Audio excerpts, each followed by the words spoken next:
everyone, and welcome to Game On, your rapid-fire hot take podcast from the team here at the Daily Record. My name's Gavin Berry, and I'm delighted to say I'm joined by Fraser Clarke.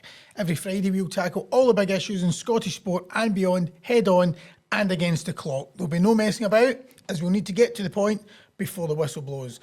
So, without further ado, we'll get started right away, Fraser. I suppose there's only one place to start in terms of this week. It's a bit of a depressing place to start, actually, isn't it? Hampden last week, Scotland 0, Greece 3, relegated from Nations League A. To be a lot of boos from the Tartan Army after the game. Is Steve Clarke, who has taken the nation to two major finals, is he under any serious threat? I think it's nice to get this one out the way nice and early, isn't it? And then we can forget about it, draw a line under it. I don't imagine he's under any threat from the SFA. I don't imagine that at all. Mm-hmm.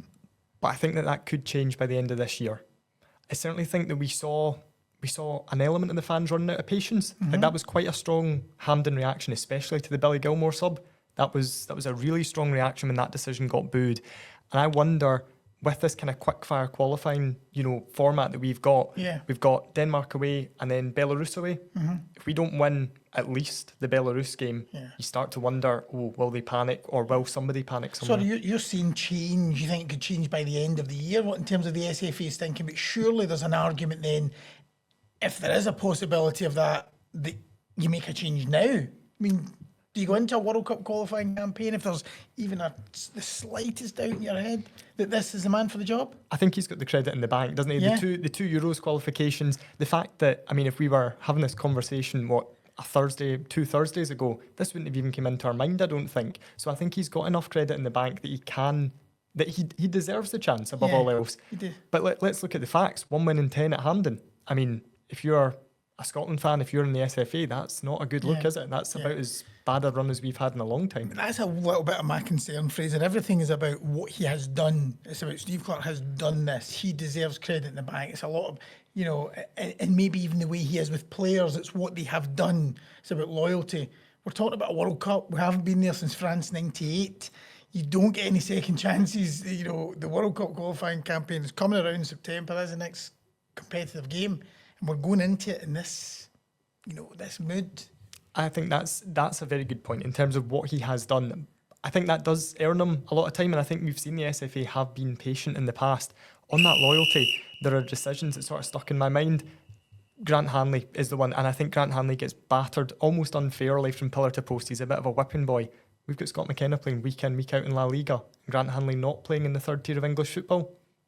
Okay, let's move on. There was no Lyndon Dykes, actually. The sight of him as part of the BBC broadcasting team with the big moon boot, that must have been a depressing sight for Steve Clarke and for the fans thinking he's been out there. Do we miss him more than we like to admit? I think so. So I'm Lyndon Dykes' biggest fan, right? I'm a huge fan of him. I think he's another one who gets a hard time because, he's a striker who doesn't score goals. He's not that fashionable. He's never been prolific throughout his career. And if you look at his career, certainly up here, Queen of the South, Livingston, doesn't shriek Scotland international. But I think he's been such a good player for us. And you look at the games that he's missed, missing out of the Euros. I thought we missed him massively. Came back into the squad for that revival at the end of the Nations League campaign that made it look like gave us a chance of avoiding relegation. And you thought, right, okay, this has maybe shown how important Dykes is.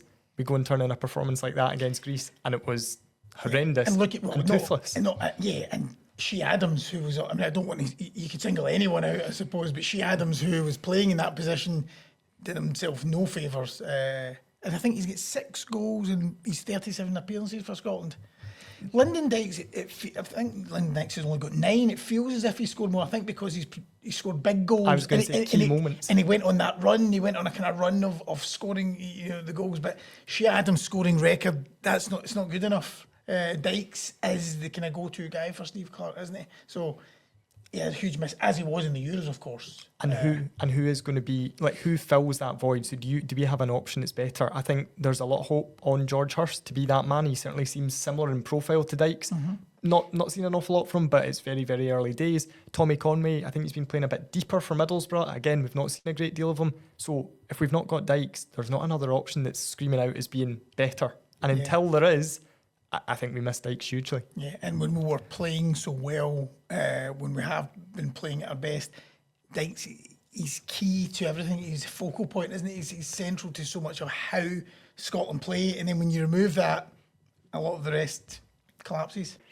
And we would have to completely shake up our style of play. Okay, but hopefully we'll be back for the start of the World Cup qualifying campaign. We didn't know who our final team was in that 4-team group. Now we know, because it was the loser of the Portugal-Denmark game. We have Denmark. We have them away first. Is that easier, having Denmark rather than Portugal in the group? I think so. Yeah. He says, fearing this is going to hit Danish TV. They're going to put it up in their dressing room. But I feel what you mean is we're going to finish third anyway behind Greece, who've just walloped us, and whether it was Portugal or Denmark. It makes no that difference. unfair? Yeah, it makes no difference. I mean, to be fair, we did well holding Portugal at Hampden, but you look at the sort of firepower that Portugal have, and you think, that's an elite level team.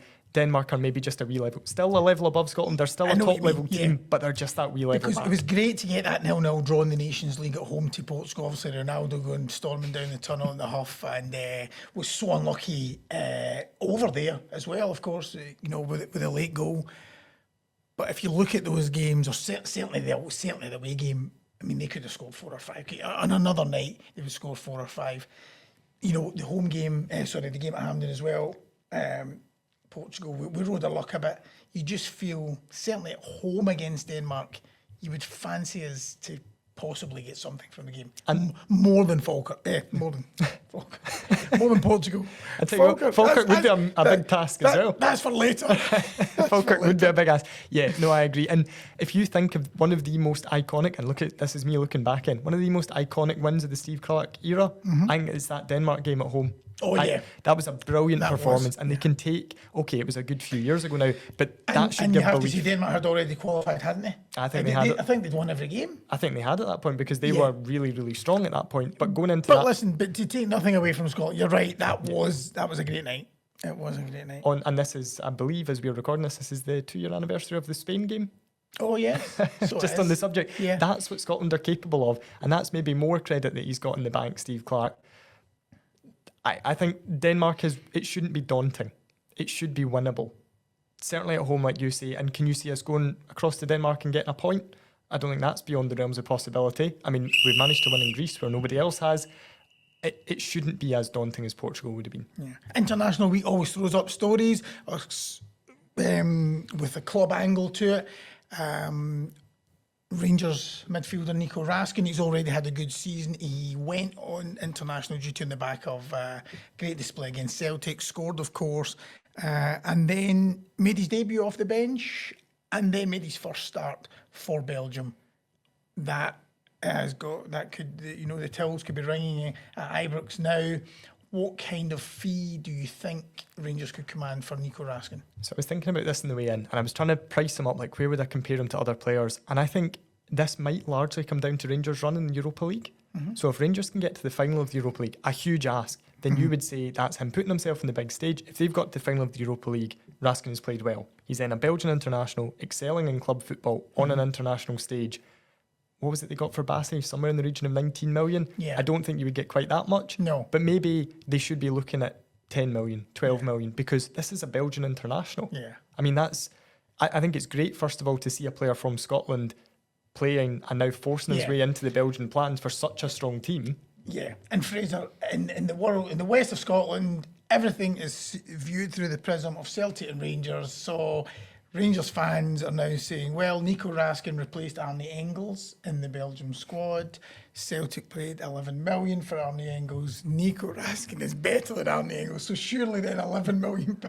It's as simple as that, isn't it? That's how these fees are worked out, isn't it? That's exactly how they work it out. Is that how they work it out? Somebody in La Liga is looking at Nico Raskin going, they paid 11 million. They're kind of par for the course. We'll bring him in. He's better. I do think...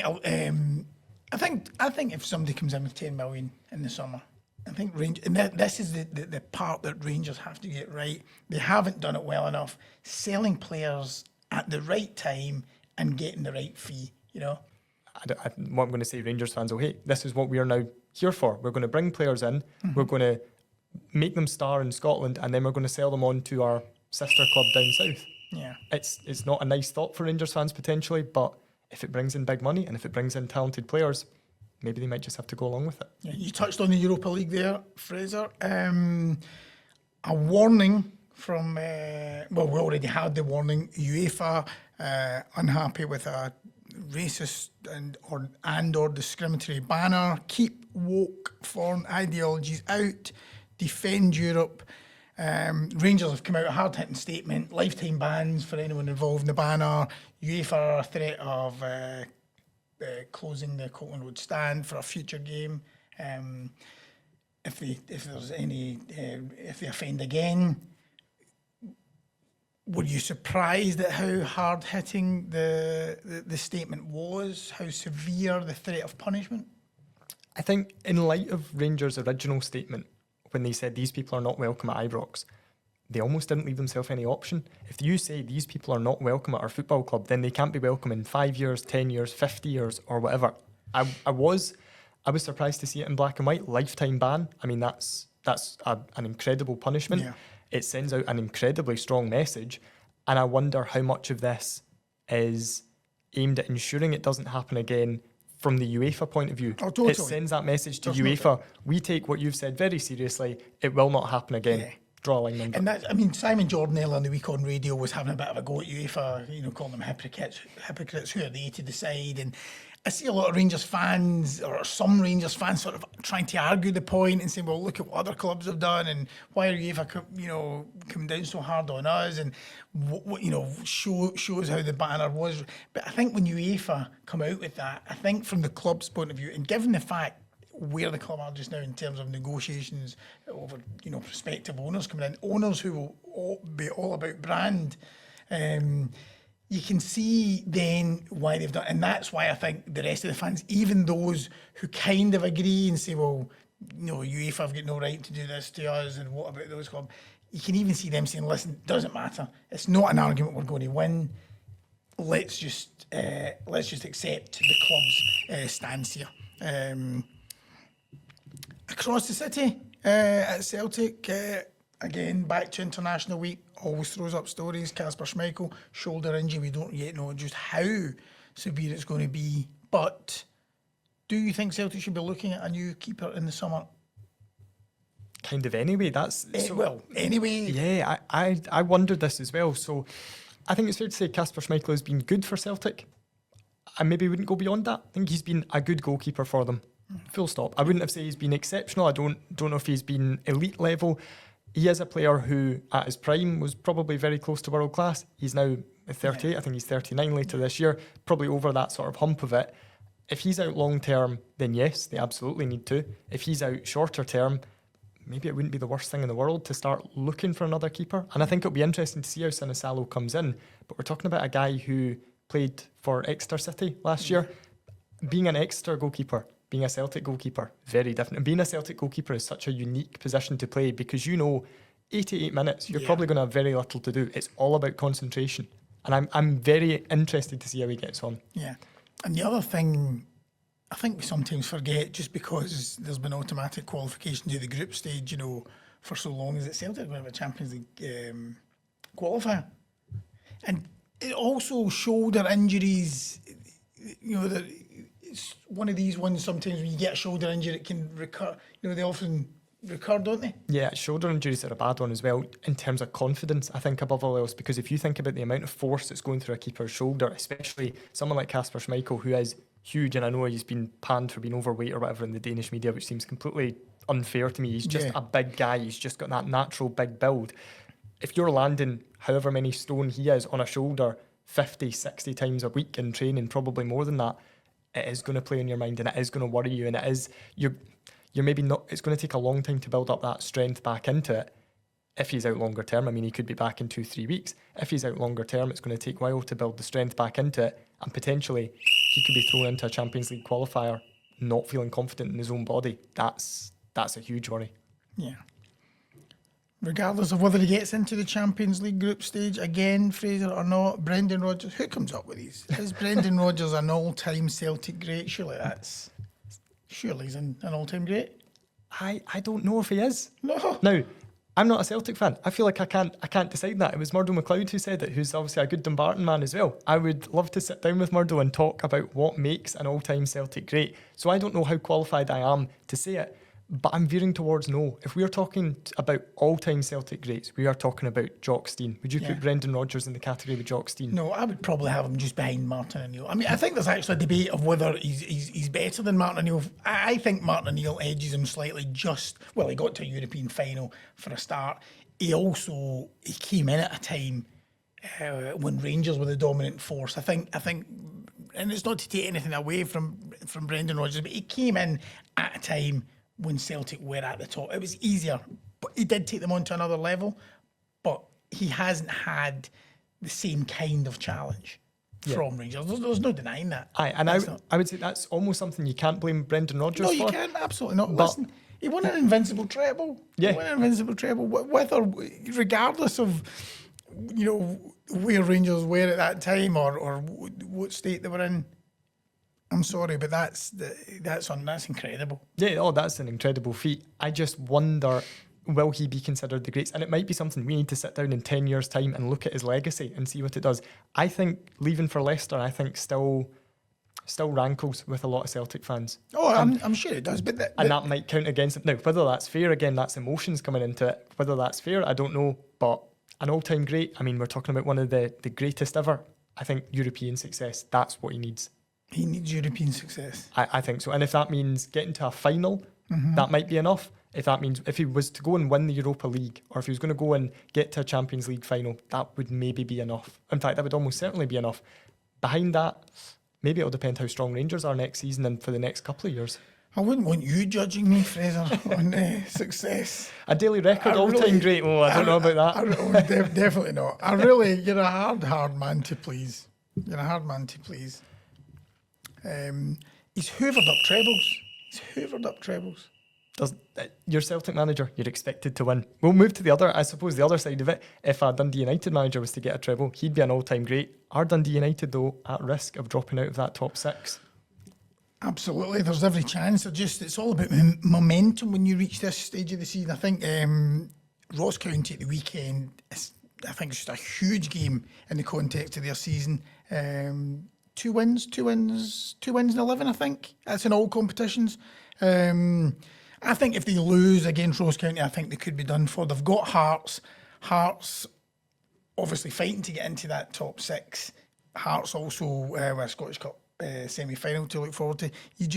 I think you would fancy Hearts at this stage. Of course, you've then got Motherwell as well. They've had a bit of a lift from the new manager coming in, who are lurking there as well. I think definitely lose at Ross County. I could definitely see him losing against Hearts. I think then they would be in serious danger. And of course, it wasn't that long ago. It seemed they looked bang on for third. Yeah, and the good news for Dundee United fans listening is that a couple of weeks ago, myself and Mick tipped Dundee to get dragged into a relegation battle, and they immediately won a game. So we know exactly how it goes when we tip Tayside teams for issues here. I think they are at serious risk of dropping out. The one thing that makes me think they won't is that Aberdeen barely won a game in 5 months. They're very comfortably in there. Now, they had that exceptional start, but then Dundee United caught up with them.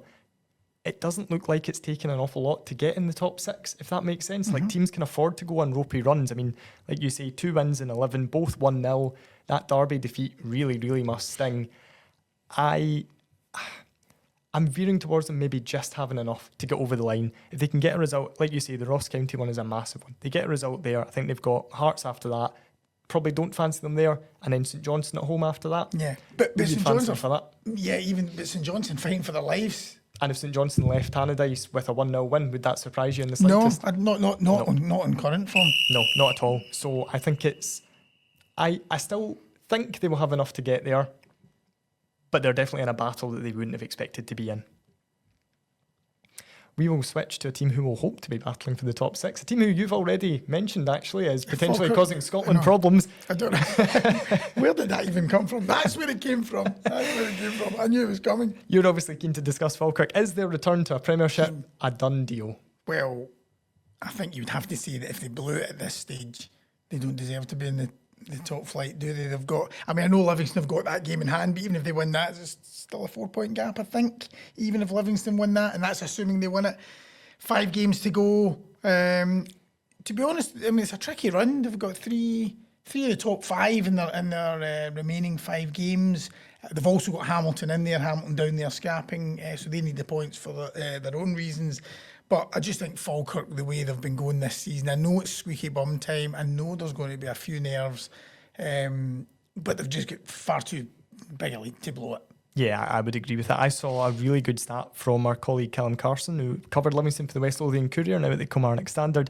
Falkirk have 1 win in 7 league games against Livingston and Ayr United and 1 defeat in 24 against the other teams. I mean, that's astonishing. So losing to Livingston midweek, although it's going to set nerves jangling, I don't think it will panic John McGlynn. I don't think it will panic that squad. And they have achieved so much this season. They've got leaders across the board. Like bringing in Arfield in January was a phenomenal signing. Yeah, that was. Someone like him. Record Sports, Scott Arfield, as we must call him on here.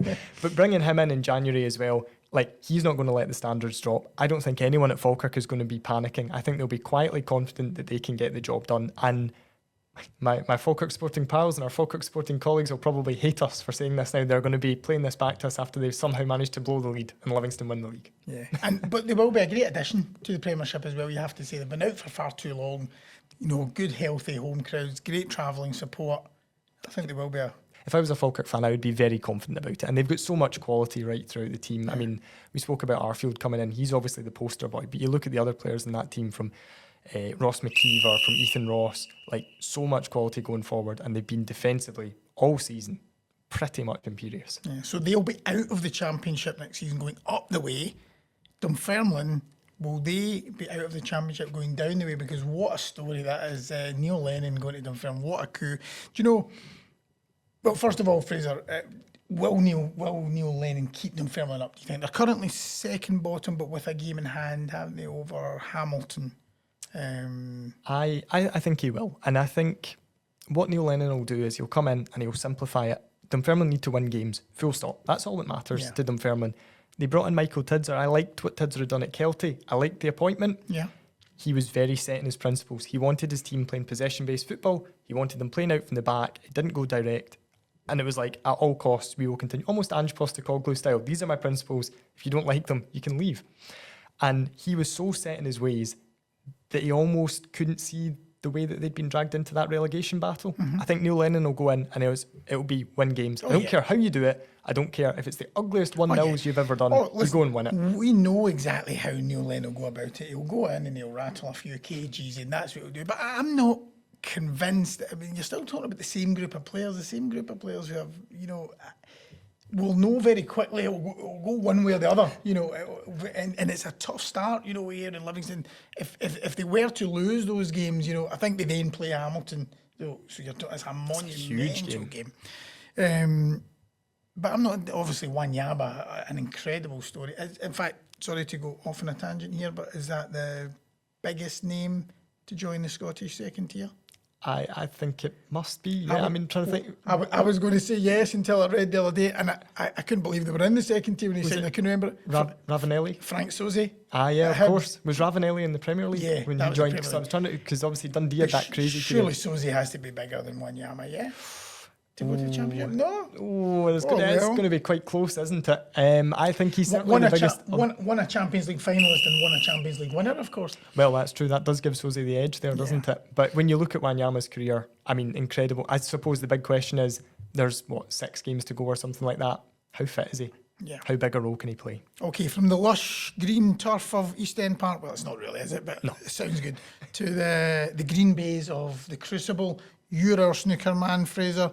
Ronnie O'Sullivan, it's not confirmed yet, but if he plays at the Crucible, going for a record 8th title, could he become the champion, world champion again, do you think? It's the $1 million question, isn't it? I mean, I suppose the first $1 million question is, will he turn up? And the second $1 million question is, if he turns up, can he win it? Yeah. I think if anyone is capable of turning up, having not played basically all year, having disappeared off the face of the earth, it's Ronnie.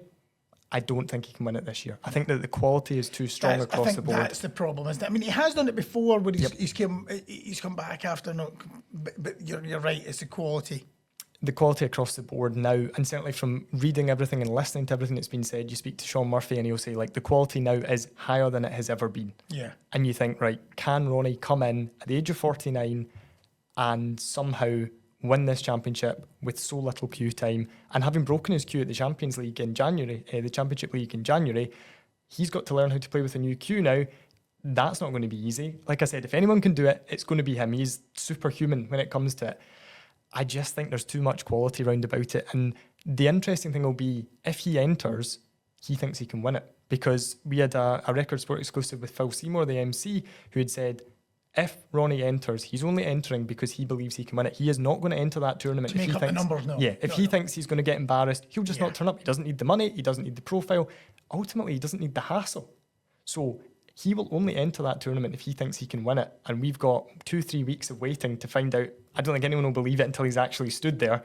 If he's going to enter it, if he is, he thinks he can win it. And that's a fascinating storyline because, like I said, if anyone can, he can. But you look at the quality that Kyron Wilson's playing at the moment, albeit he has the Crucible curse hanging over him. You look at the quality that Judd Trump's got. You look, John Higgins has been in superb form since the Grand Prix. Mark Selby is Stephen Hendry's tip for it. Yeah. There's a man who knows what he's talking about when it comes to success. More at the than Crucible. you. Even more than me. He's won a couple of world championships or something. I don't know what that all counts for. A man that knows what he's talking about. So will he turn up? I don't know. If he turns up, can he win it? I'm going to say no. Okay. Quote me on this, Ronnie. I'm a doubter. Prove me wrong. There we go, Fraser. Thank you. And thank you all for listening or watching this week's episode of Game On. You can find us on YouTube, Spotify and Apple Podcasts. If you like what you hear, why not leave us a review or a comment? Thank you.